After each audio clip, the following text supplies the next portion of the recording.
রাসূল সাল্লাল্লাহু আলাইহি ওয়াসাল্লাম খ্রিস্টানের সাথে বসতে পারে, ইহুদির সাথে বসে সনদ তৈরি করতে পারে, মদিনার সনদ। কিন্তু আমরা মুসলমানের সাথে বসতে পারি, একজন আরেকজনের ছায়া দেখতে পারে না। হিংসা, বিদ্বেষ, জেলাসি, অহংকার, ঠিক কিনা?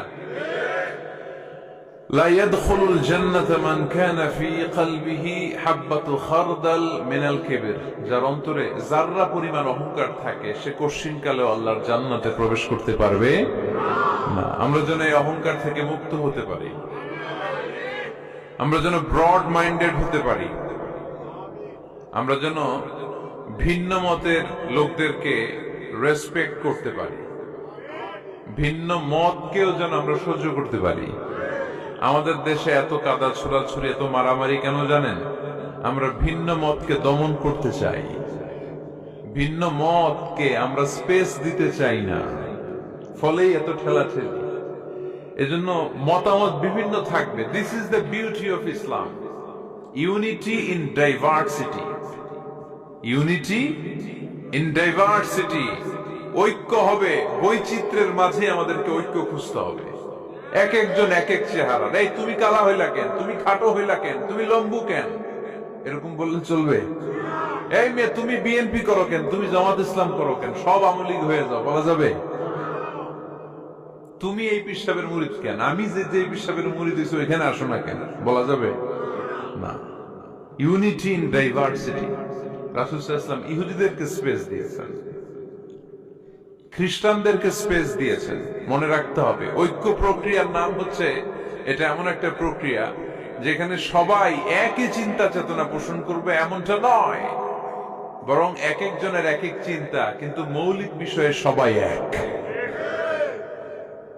ইউনিটি ইন ডাইভার্সিটি, বৈচিত্র্যের মাঝে আমাদের ঐক্য খুঁজতে হবে। প্রিয় ভাইরা, কথা বুঝতে পেরেছেন? আপনারা কি জানেন যে আমরা ইবাদত করি মসজিদে, খ্রিস্টানরা ইবাদত করে কোথায়? গির্জায়, তাই না? গির্জাকে ইংরেজিতে কি বলে জানেন? চার্চ বলে। তো ইউরোপে এবং আমেরিকাতে যে গির্জাগুলো আছে, এই গির্জাগুলো তারা বিক্রি করতে শুরু করে দিয়েছে। এর কারণ খ্রিস্টানরা তাদের গির্জাগুলোতে ইবাদত করতে যায় না। আমরা তো নামাজ 3 ওয়াক্ত পড়ি, 2 ওয়াক্ত বা 5 ওয়াক্ত, 7 দিনে তো একবার হাজিরা দিতে যাই, ঠিক কিনা? তো ওদের এমন দশা যে ওদের গির্জাগুলোতে 1 মাসও যায় না, 6 মাসও একবার যায় না। তো এই গির্জা রাইখা লাভ আছে? লাভ নাই। এই গির্জা ওরা বিক্রি করতে শুরু করেছে, আর ওখানকার মুসলিম কমিউনিটির নেতারা এই সুযোগে গির্জাগুলো কম দামে কিনে এটারে মসজিদ বানাইতে শুরু করছে। ইউরোপ আমেরিকাতে আলহামদুলিল্লাহ, আপনারা শুনে খুশি হবেন, ওরা ইসলামিক সেন্টার বলে এগুলোকে। কি বলে? Islamic centre.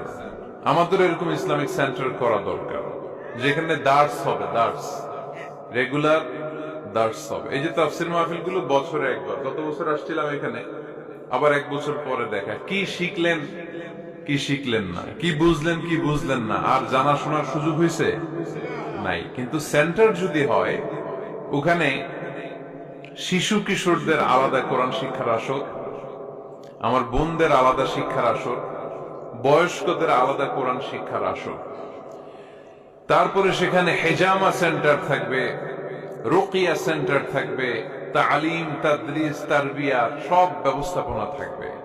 এজন্য সব জায়গায় এরকম সেন্টার থাকার দরকার আছে না নাই?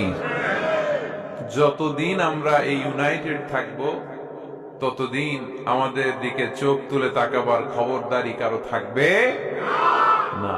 আর ইউনিটি যখন ব্রেকডাউন করবে, আমরা শততা বিভক্ত, একজন আরেকজনের গালি দিবে, একজন আরেকজনের কাফের বলবে, তখনই সমাজের সব শান্তি সুখ এগুলো বিনষ্ট হতে চলবে। জোরে বলেন ঠিক কিনা? মুসলিম উম্মার মধ্যে এখন এই সমস্যা, ইউনিটি নাই। We don't have any central leadership, আমাদের কেন্দ্রীয় নেতৃত্ব নাই। এই যে ফিলিস্তিনে যে মারে আমাদেরকে পাখির মতো গুলি করে, মিয়ানমারের রাখাইন রাজ্য থেকে 10 লক্ষ মুসলমান তাড়ায় দিল টেকনাফে, এখন তারা পাহাড়ি এলাকায় আশ্রয় নিয়েছে। সিরিয়াতে মার খেয়ে গোটা বিশ্বে এরা ছড়িয়ে আছে। এই যে মুসলমানরা গোটা বিশ্বে মার খায়, আমাদের পক্ষে কথা বলার মতো আমাদের কোন কেন্দ্রীয় লিডার আছে? সেন্ট্রাল লিডারশিপ নাই। আল খিলাফা আল ইসলামিয়া, ইসলামিক ক্যালিফেট, এটা নাই। এই সেন্ট্রাল লিডারশিপ না থাকার কারণে গোটা বিশ্বে আমরা নির্যাতিত, নিষ্পেষিত। আমাদের কোনো মা বাপ নাই, জোরে কোন ঠিক কিনা? এদিকে লাথি মারলে ওইদিকে যাই, ওদিকে লাথি মারলে এদিকে আসি। আমাদের পক্ষ নিয়ে, আমাদের স্বার্থ নিয়ে যে কথা বলবে, জাতিসংঘে হুঙ্কার তুলবে, ওআইসি থেকে ঘোষণা আসবে, ওরকম একটা নেতাও আমাদের নাই, জোরে বলেন ঠিক কিনা? ওমরে ফারুকের মতো যদি একটা নেতা থাকতো, তাহলে গোটা বিশ্বে মুসলমানরা এক আমব্রেলার নিচে, এক ছাতার নিচে চলে আসতো, তাই না? এমন সাহাবী ছিলেন বিষ্ণু ইসা ইসলাম তার ব্যাপারে বলেছেন, আশাদ্দুহুম ফি আমরিল্লাহি উমর। আল্লাহর জমিনে আল্লাহর দ্বীন বাস্তবায়নের জন্য সবচেয়ে কঠিন সাহাবী ছিল যিনি, তিনি হচ্ছেন উমর। মুনাফিকরা ওমরে ফারুককে দেখে ভয় পেত, খোদ শয়তান ইবলিস ওমরে ফারুককে দেখে ভয় পেত। আলহামদুলিল্লাহ পড়বেন না?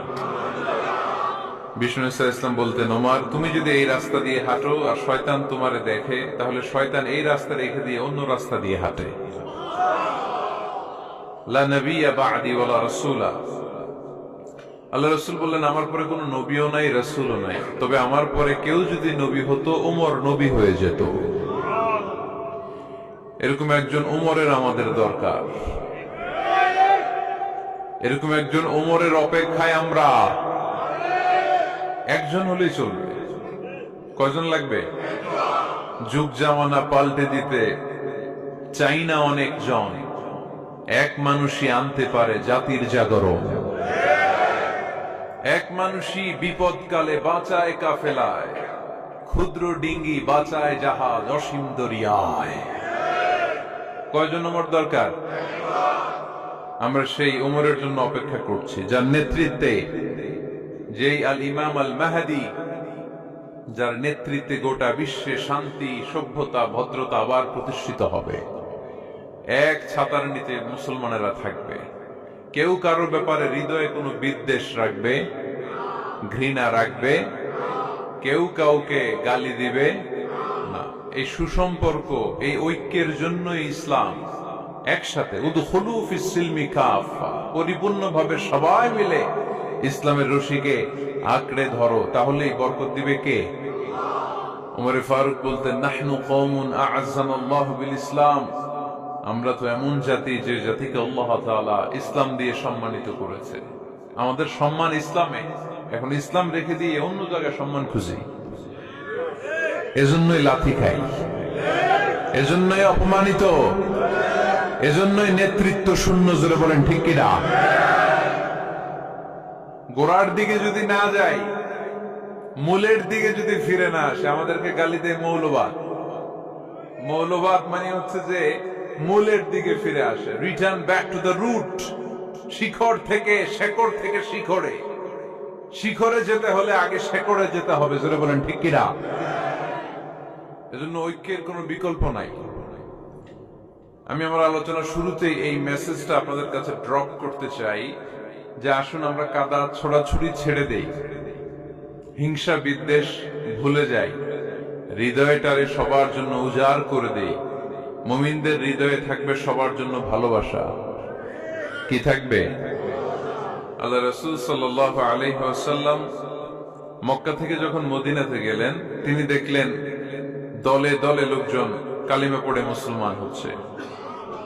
বড় একটা মুসলিম কমিউনিটি গড়ে উঠল। আল্লাহ রাসূল সাল্লাল্লাহু আলাইহি ওয়াসাল্লাম খেয়াল করে দেখলেন ওখানে শুধু মুসলিম কমিউনিটি নয়, ওখানে জিউস কমিউনিটি আছে, মানে ইহুদি কমিউনিটি। মদিনাতে ইহুদিরাও থাকতো। আবার খেয়াল করে দেখলেন আশেপাশে খ্রিস্টান কমিউনিটিও আছে। তাহলে মোট কয়টা কমিউনিটি হইল?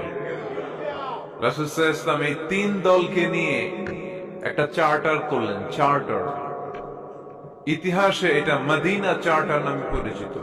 মদিনা সনদ। সুবহানাল্লাহ পড়েন। তিন ধর্মের লোক, তিন জাতি একসাথে থাকে, আর আমরা এক বাঙালি এক দেশে থাকতে পারি না। এক দল আরেক দলরে বলে তুমি ভারতপন্থী, ওই দল আরেক দলরে বলে তুমি পাকিস্তানপন্থী। বাংলাদেশপন্থী কেউ হতে চায় না। আমরা কোন পন্থী? জোরে বলতে হবে। দেশের স্বার্থটারে সামনে নিয়ে আসতে হবে। তো সম্মানিত সুধী, রাসূল সাল্লাল্লাহু আলাইহি ওয়াসাল্লাম ইহুদিদের সাথে বসেছেন। মদিনা চার্টারে যদি তিন ধর্মের লোক থাকে, মানে Muslim community, Jews community and the Christian community যদি থাকে, তার মানে মদিনা সনদের মধ্যে স্বাক্ষর করেছিল তিন কমিউনিটির নেতারা। ইহুদিরাও ছিল, খ্রিস্টানরাও ছিল। তো আল্লাহ রাসূল সাল্লাল্লাহু আলাইহি ওয়াসাল্লাম ইহুদিদের সাথে বসেছেন, চুক্তি করেছেন 10 বছরের লম্বা সময়ের। খ্রিস্টানদের সাথে চুক্তি করেছেন। আপনারা কি ঐক্যের পক্ষে না বিপক্ষে? আমরা যেন ঐক্যবদ্ধ হতে পারি, আল্লাহ তুমি তৌফিক দান করো। আমরা যেন হিংসা বিদ্বেষ ভুলে যে ইসলামের কল্যাণে কাজ করতে পারি, তুমি তৌফিক দান করো। আরো জোরে পড়ি আমিন।